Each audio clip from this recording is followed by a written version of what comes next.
ایک بات ہمارے لیے سمجھنا یہاں ضروری ہے کہ جو بھی کوئی واقعات ہوتے ہیں وہ اپنی نشانیاں، اپنے سائنز جو ہیں وہ پہلے سے دکھانا شروع کر دیتے ہیں۔ جیسے بارش کے آنے سے پہلے ہی بادل اکٹھے ہو جاتے ہیں، ہمیں اس بات کے بارے میں آگاہ کر رہے ہوتے ہیں کہ بارش، آندھی، طوفان آنے والا ہے۔ بالکل اسی طرح سے دجال کے آنے سے پہلے بھی کچھ ایسی نشانیاں ہیں جو کہ نبی کریم صلی اللہ علیہ وسلم نے اپنی احادیث مبارکہ میں جن کا ذکر کیا کہ وہ اس کے آنے سے پہلے آئیں گی۔ صحیح بخاری کی ایک حدیث میں نبی کریم صلی اللہ علیہ وسلم نے یہ بات ارشاد فرمائی کہ آخری زمانے میں ایک ایسا ٹائم آئے گا جب ایک شخص جو ہے وہ قبر کے آگے سے گزرے گا اور خواہش کرے گا کہ کاش کہ میں اس جگہ پر ہوتا۔ ایک اور حدیث میں یہ بات سامنے آئی کہ ایک وقت ایسا آئے گا towards the end of times جب جو سچ بولنے والے ہیں ان کو لوگ جھوٹا کہنا شروع کر دیں گے اور جھوٹوں کو سچ بولنے والا سمجھا جائے گا۔ اس کا اندازہ آپ خود ہی لگا سکتے ہیں کہ آج جو لوگ بھی میڈیا پر آ رہے ہیں، جو لوگ بھی اپنے اپنے اوپینینز کو سامنے لے کے آ رہے ہیں، اکثر و بیشتر وہ لوگ ہیں جن کا نہ تو دین سے کوئی تعلق واسطہ ہے اور اکثر وہ باتیں کہتے ہیں جس میں کوئی صداقت نہیں ہوتی۔ ہمارا اپنا وقت جو ہے وہ دین حق سے زیادہ، اللہ کی کتاب سے زیادہ ان سورسز پہ لگتا ہے جس میں اکثر اوقات فالس نیوز اور فالس انفارمیشن ہوتی ہے۔ خود ہی اندازہ لگا لیں کہ ہم لوگ یوٹیوب کو دن میں کتنا ٹائم دیتے ہیں اور اللہ کی کتاب جو کہ حق ہے اس کو کتنا ٹائم دیتے ہیں۔ المسیح دجال کے بارے میں جب ہم بات کرتے ہیں تو اس کے بارے میں نبی کریم صلی اللہ علیہ وسلم نے بہت وضاحت سے بیان کیا کہ وہ اصل میں ہے کیا۔ سب سے پہلی بات تو یہ کہ وہ ایک انسان ہے۔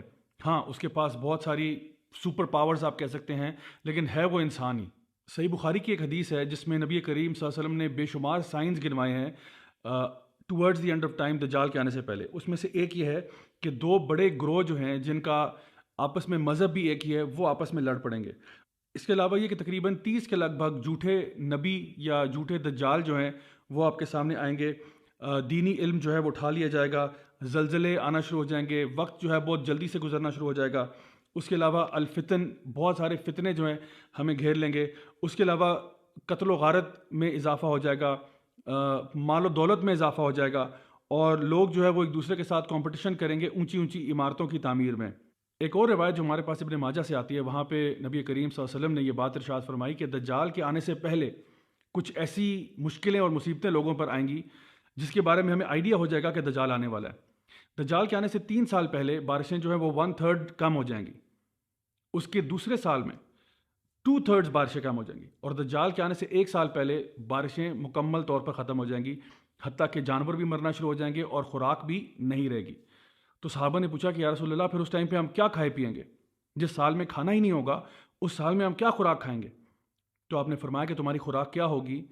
لا الہ الا اللہ، اللہ اکبر، الحمدللہ، یہی تمہاری خوراک ہوگی اور اسی پر تم گزارا کر لو گے۔ مغیرہ بن شعبہ رضی اللہ عنہ کہتے ہیں کہ میں نے جتنا نبی کریم صلی اللہ علیہ وسلم سے دجال کے بارے میں پوچھتا تھا اتنا کوئی بھی ان سے نہیں پوچھتا تھا۔ تو نبی کریم صلی اللہ علیہ وسلم نے ان سے پوچھا کہ تمہیں کیا چیز دجال کے بارے میں پریشان کرتی ہے؟ تو نے کہا کہ میں نے یہ سنا ہے کہ دجال جب آئے گا تو وہ اپنے ساتھ ایک روٹی کا پہاڑ لے کر آئے گا اور لوگوں کے پاس اور کچھ نہیں ہوگا۔ تو آپ نے فرمایا کہ جو کچھ بھی وہ کرے گا یاد رکھو کہ وہ اللہ تعالیٰ کی مرضی سے ہی کرے گا، اللہ کی اجازت سے کرے گا۔ یعنی کہ میں اس کو آسان الفاظ میں یوں بیان کروں گا کہ آپ یہ مت سمجھیں کہ اللہ سبحانہ تعالیٰ ایک طرف ہے اور دجال ایک طرف ہے۔ یعنی دجال جو ہے وہ اللہ کی مخلوق ہے، کوئی اللہ کے خلاف کوئی اپوزنگ پاور اس طرح سے نہیں ہے کہ ہم اس کو اپنا اتنا سر پہ چڑھا لیں کہ سمجھے بس دجال آ گیا تو کیا ہو گیا۔ یعنی وہ ایک اللہ کی طرف سے آزمائش ہوگی ہم سب کے لیے، ایک بہت بڑا ٹیسٹ ہوگا، ایک بہت بڑا فتنہ ہوگا۔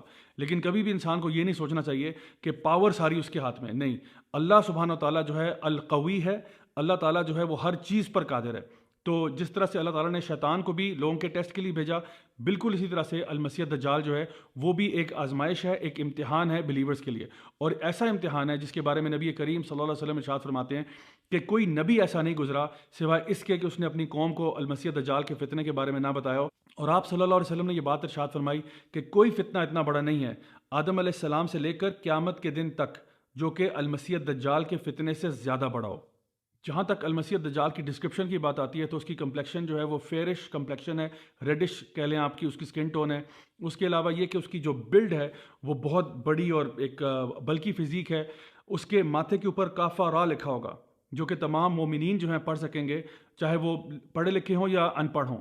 دجال کی کوئی اولاد نہیں ہوگی، وہ مکہ اور مدینہ میں داخل نہیں ہو پائے گا۔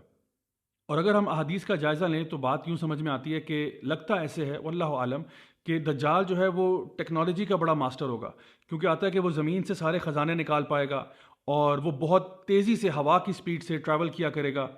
اور یہ بھی کہ وہ ایک شخص کے والدین کو لگے گا ایسے کہ دوبارہ زندہ کر دیا، لیکن اصل میں وہ اس کے والدین نہیں ہوں گے، کیونکہ ہم یہ بات جانتے ہیں کہ جو ایک دفعہ مر گیا وہ واپس نہیں آ سکتا، بلکہ یہ دجال جو ہے یہ شیطانوں کی مدد لے گا، شیاطین جو جن میں سے ہیں ان کی مدد لے گا کہ وہ اس کے پیرنٹس کا روپ دھار کر آئیں اور اس کو کنونس کرنے کی کوشش کریں کہ تمہیں دجال کی عبادت کرنی چاہیے۔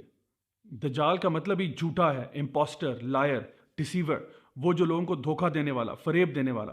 تو وہ ظاہر تو یوں ہی کرے گا کہ وہ انسانوں کی مدد کے لیے آیا، لیکن اصل میں وہ لوگوں کے لیے بہت بڑا فتنہ ہوگا۔ صحیح مسلم کی ایک حدیث میں یہ بات ہمارے سامنے آتی ہے کہ تمیم الداری جو صحابی رسول تھے انہوں نے جا کر دجال سے ایکچولی ملاقات کی اور اس نے کچھ باتیں بتائیں اپنے آنے سے پہلے کی۔ ایک اس نے بتایا کہ سی آف گیلیلی جو ہے وہ ڈرائی ہو جائے گی، دوسرا اس نے بتایا کہ اسپرنگ آف زغر جو ہے وہ بھی ڈرائی ہو جائے گا، اور تیسرا اس نے یہ کہا کہ جو ڈیٹ پام ٹریز ہیں یعنی جو بیسان کے جو کھجور کے درخت ہیں وہ بھی پھل دینا چھوڑ دیں گے۔ آج جتنی میری ریسرچ ہے اس کے مطابق یہ تقریباً ساری چیزیں ہوتی نظر آ رہی ہیں۔ اسپرنگ آف زغر مجھے نہیں معلوم اب کہاں پر ہے، کیونکہ جتنا بھی اس کے بارے میں آپ سرچ کریں مجھے تو انفارمیشن نہیں مل پائی، شاید وہ چشمہ ختم ہو چکا ہے۔ جہاں تک سی آف گیلیلی کی یا لیک ٹائبیریس کی بات ہے، اس کا پانی کانسٹنٹلی ڈپلیٹ کرتا چلا جا رہا ہے۔ اور رہی بات ڈیٹ پام ٹریز آف بیسان کی، تو اس کے بارے میں بھی کچھ ریسرچ پیپرز اویلیبل ہیں کہ وہاں پہ جو ٹری پاپولیشن ہے کتنی بری طرح سے وہ افیکٹ ہو رہی ہے، بیکاز لوگ اس کو کاٹ رہے ہیں اور اس میں کچھ انفیکشن ڈیولپ ہو رہی ہے۔ نبی کریم صلی اللہ علیہ وسلم نے یہ بات بھی ارشاد فرمائی کہ جب دجال آئے گا تو وہ شام اور بابل کے بیچ میں سے آئے گا، یعنی کہ جو پریزنٹ ڈے سیریا جارڈن کا ایریا ہے وہ اور عراق کے بیچ میں سے جو ایک بیلٹ بنتی ہے وہاں سے کہیں سے وہ نمودار ہوگا جب فرسٹ ٹائم وہ دنیا میں آئے گا۔ آخر میں یہ کہ دجال کا خاتمہ جو ہے وہ عیسیٰ علیہ السلام کے ہاتھوں ہوگا۔ عیسیٰ علیہ السلام کو جب دجال دیکھے گا تو لٹرلی وہ پگھل جائے گا۔ حدیث میں جو الفاظ آتے ہیں وہ یہ ہے کہ اس طرح پگھل جائے گا جیسے نمک پانی میں گھل جاتا ہے، اس طرح سے دجال پگھل جائے گا، کیونکہ اس کے سامنے اللہ تعالیٰ کا ایک نبی اور رسول آ چکا ہے، اور جو جھوٹے کا جھوٹ اور فریب ہے وہ اب اس کے آگے ختم ہو جائے گا۔ Now my dear brothers and sisters, آپ یہ ساری باتیں سننے کے بعد سوچ رہے ہوں گے کہ تو کیا اس کا مطلب ہے کہ دجال آنے والا ہے، کیا اس کا وقت آ چکا ہے؟ اصل جواب یہ ہے واللہ عالم، اللہ بہتر جانتا ہے۔ لیکن کوئی شخص بھی، چاہے وہ اسرائیل کا ہیلتھ منسٹر ہو یا کوئی اور شخص ہو، وہ حتمی طور پر کبھی بھی نہیں کہہ سکتا کہ جی 3 مہینے بعد یا 4 مہینے بعد یا 5 مہینے بعد دجال آنے والا ہے۔ اللہ سبحانہ تعالیٰ ہی بہتر جانتے ہیں کہ کب آئے گا، لیکن جب وہ آئے گا بہت بڑا فتنہ ہوگا، بہت بڑا فتنہ ہوگا۔ تو ہمارے لیے کرنے والے کام کیا ہیں، ان پہ بات کرتے ہیں۔ تو دجال کے فتنے سے اپنے آپ کو محفوظ رکھنے کے لیے سب سے پہلے تو نبی کریم صلی اللہ علیہ وسلم نے ہمیں ایک دعا سکھائی ہے جو تھوڑی سی سلائٹ ویریشن کے ساتھ مختلف کتابوں میں پائی جاتی ہے۔ وہ دعا کیا ہے؟ اللہم انی اعوذ بک من عذاب جہنم ومن عذاب القبر ومن فتنۃ المحیا والممات ومن شر فتنۃ المسیح الدجال۔ اس دعا میں ہم اللہ سبحانہ تعالیٰ سے دعا کر رہے ہیں کہ یا اللہ ہم تیری پناہ میں آتے ہیں جہنم کے عذاب سے، قبر کے عذاب سے، زندگی اور موت کے فتنے سے، اور مسیح الدجال کے فتنے سے۔ یہ وہ دعا ہے جو کہ نبی کریم صلی اللہ علیہ وسلم نے اپنے صحابہ کو یوں سکھائی جیسے ان کو سورہ فاتحہ سکھائی تھی، اور صحابہ کرام رضی اللہ عنہم اجمعین جو ہیں وہ اس دعا کو ہر نماز میں پڑھتے تشہد کے اندر۔ تو میری آپ سے آج کی پہلی جو گزارش ہوگی وہ یہ ہوگی کہ یہ دعا یاد کر لیں، اس دعا کو ہر نماز میں تشہد میں پڑھیں، چاہے وہ آپ کی نفل نماز ہو، سنتے ہوں، کچھ بھی ہو، یہ دعا آپ نے تشہد میں ضرور پڑھنی ہے۔ تو یہ تو رہی پہلی ٹپ۔ دوسری چیز جو آج کی میں آپ کو بتاؤں گا وہ یہ ہے کہ سورہ الکہف ہمیں ہر جمعے کو پڑھنا چاہیے۔ آج چونکہ الحمدللہ جمعے کا دن ہے تو اس لیے جمعے کے دن یعنی جمعرات کے ٹائم سے لے کے مغرب سے لے کے جمعے کی مغرب تک آپ سورہ الکہف کی پوری طور پہ تلاوت کریں۔ انشاءاللہ اس کے بارے میں کیا آتا ہے کہ یہ ایک ہفتے سے لے کے دوسرے ہفتے تک، یعنی ایک جمعے سے دوسرے جمعے تک انشاءاللہ آپ کی رہنمائی کرتی ہے، آپ کے لیے ایک لائٹ بن جاتی ہے، آپ کے لیے ایک نور بن جاتی ہے، اور انشاءاللہ آپ کو یہ فتنہ آف مسیح الدجال سے بھی دور رکھے گی انشاءاللہ۔ آج کی تیسری اور آخری بات یہ ہے کہ سورہ الکہف کی جو پہلی 10 آیات ہیں ان کو اچھی طرح سے یاد کر لیں، ان کو حفظ کر لیں۔ یہ اس لیے کیونکہ نبی کریم صلی اللہ علیہ وسلم نے اس کے بارے میں بھی ہمیں رہنمائی فرمائی ہماری، چاہے پہلی 10 آیتیں کر لیں یا آخری 10 کر لیں یا دونوں کر لیں تو زیادہ اچھی بات ہے۔ اور خاص طور پر سورہ الکہف جو ہے اس کو ترجمے کے ساتھ پڑھنا، تفسیر کے ساتھ پڑھنا، سمجھ کر پڑھنا، کیونکہ جتنے فتنے سورہ الکہف میں مینشنڈ ہیں اللہ ہم سب پہ رحم کرے، یہ سارے کے سارے فتنے مینیفیسٹ ہو جائیں گے جب دجال آئے گا۔ تو میری دعا ہے کہ اللہ تعالیٰ ہم سب کو اپنے حفظ و امان میں رکھے، ہمیں ہر طرح کے فتنوں سے محفوظ رکھے، چاہے وہ وبائی امراض ہوں یا وہ دنیا کے زندگی اور موت کے فتنے ہوں یا وہ دجال کا فتنہ ہو۔ Until next time, this is me, Raja Zawlak signing off. Wassalamu alaikum wa rahmatullahi wa barakatuh.